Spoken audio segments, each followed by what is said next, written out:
एक बार देवराज इंद्र की सभा स्वर्ग में लगी हुई थी। इसमें दुर्वासा ऋषि भी भाग ले रहे थे। जिस समय सभा में विचार विमर्श चल रहा था, उसी समय सभा के मध्य ही पुंजिक स्थली नामक इंद्रलोक की अप्सरा बार बार इधर से उधर आ जा रही थी।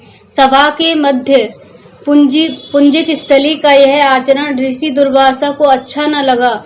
दुर्वासा ऋषि अपने क्रोध पर काबू न पा सके। बार बार टोक कर ऐसा करने से मना किया, लेकिन वह अनसुना कर वैसा ही करती रही। तो दुर्वासा ऋषि ने कहा, तुझे देव सभा की मर्यादा का ज्ञान नहीं है। तू कैसी देव अप्सरा है जो वानरियों की तरह बार बार आ जा रही है और विघ्न डाल रही है। जा, अपनी इस आदत के कारण तू वानरी हो जा। दुर्वासा ऋषि का श्राप सुनकर पुंजिक स्थली सन्न रह गई। अपने आचरण का यह परिणाम वह सोच भी नहीं सकती थी, पर अब क्या हो सकता था, भूल हो चुकी थी। उसके कारण वह शापग्रस्त भी हो गई। उसने हाथ जोड़कर अनुनय विनय कर कहा, ऋषिवर, अपनी मूढ़ता के कारण यह भूल में अनजाने में करती रही और आपकी वर्जना पर भी ध्यान न दिया। सभा में व्यवधान डालने का मेरा कोई उद्देश्य न था। कृपा बताइए, अब आपके इस श्राप से मेरा उद्धार कैसे होगा? अप्सरा की विनती सुनकर ऋषि दुर्वासा पसीजे बोले, अपनी इस चंचलता के कारण अगले जन्म में तो वानर जाति के राजा ब्रज की कन्या के रूप में जन्म लेगी। तू देव सभा की अप्सरा है, अतः तेरे गर्भ से एक महान बलशाली यशस्वी तथा प्रभु भक्त बालक का जन्म होगा। पुंजिक अप्सरा को संतोष हुआ। पुनर्जन्म में वानर राज विरज की कन्या के रूप में उसका जन्म हुआ।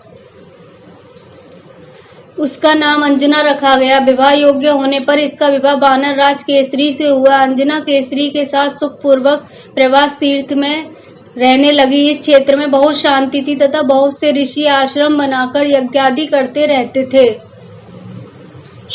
एक बार ऐसा हुआ कि वन में विचरण वाला शंखवल नामक जंगली हाथी प्रमत्त हो उठा तथा वन में उत्पात मचाने लगा। उसने कई आश्रमों को रौंद डाला, यज्ञ वेदियां नष्ट कर दी। उसके भय से भागते हुए अनेक तपस्वी बालक आहत हो गए। कई आश्रम उजड़ गए। कई ऋषि भय के कारण आश्रम छोड़कर चले गए।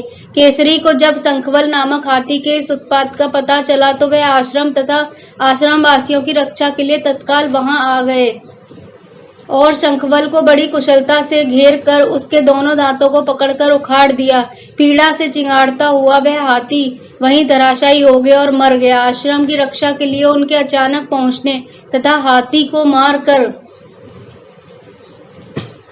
मारकर आश्रम वासियों को निर्भय कर देने वाले केसरी का ऐसा बल देखकर ऋषि मुनि बहुत प्रसन्न हुए और केसरी के पास आकर आशीर्वाद देते हुए कहा, वानर राज केसरी, जिस प्रकार तुमने आज हम सबकी तथा आश्रम की रक्षा की है, इसी प्रकार भविष्य में तुम्हारा होने वाला पुत्र पवन जैसे वेग वाला होगा तथा रुद्र जैसा महान बलशाली होगा। तुम्हारे बल तेज के साथ साथ उसमें पवन तथा रुद्र का तेज भी व्याप्त रहेगा।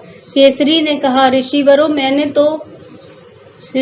मैंने तो बिना किसी कामना के प्रमत्त हाथी को, जो किसी प्रकार बस में नहीं आ रहा था, मार कर आपकी इस यज्ञ भूमि को निर्भय किया है।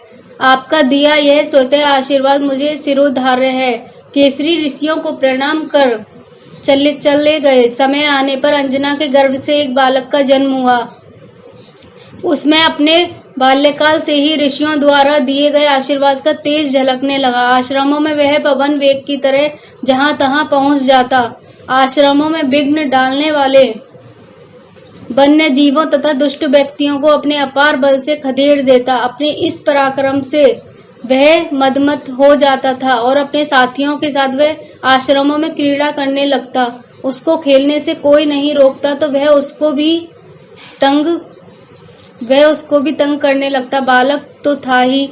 उसके बाल कौतुक से जब ऋषियों को असुविधा होने लगी तथा उनकी पूजा पाठ और यज्ञ में व्यवधान आने लगा तो उन्होंने उसके स्वभाव में शांति लेने के लिए आशीर्वाद जैसा श्राप दे दिया। जब तुम अपने बल को हमेशा भूले रहोगे, जब कोई तुम्हें आवश्यक होने पर तुम्हारे बल की याद दिलाएगा, तब फिर तुम में अपार बल जागृत हो जाएगा। इससे वह बालक शांत स्वभाव का हो गया। केसरी नंदन यह बालक आगे चलकर केसरी नंदन यह बालक आगे चलकर हनुमान नाम से प्रसिद्ध हुआ। सीता जी की खोज के लिए जब कोई समुद्र पार करने का साहस नहीं कर रहा था और हनुमान भी चुप बैठे थे तो जामवंत ने हनुमान जी को उनके बल की याद दिलाई थी। तब उन्होंने समुद्र पार कर सीता जी की खोज की। हनुमान जी से सीखते हैं सफलता के ये गुण जिन्हें अपनाकर बदल जाएगी हमारी जिंदगी। अहंकार कभी न करें, सदा झुक कर रहें, अच्छे काम का अच्छा नतीजा। निर्भयता यानी निडरता, निष्ठा यानी वफादारी, कर्तव्य निष्ठा, कर्तव्य परायणता, बिना स्वार्थ कर्म करना, भावनाओं को काबू में रखना, आदर्शों से कोई समझौता नहीं, समस्या नहीं समाधान स्वरूप, नेतृत्व क्षमता। महावीर हनुमान को महाकाल शिव का 11वां रुद्रावतार माना गया है। जय जय श्री हनुमान, जय जय श्री राम। वीडियो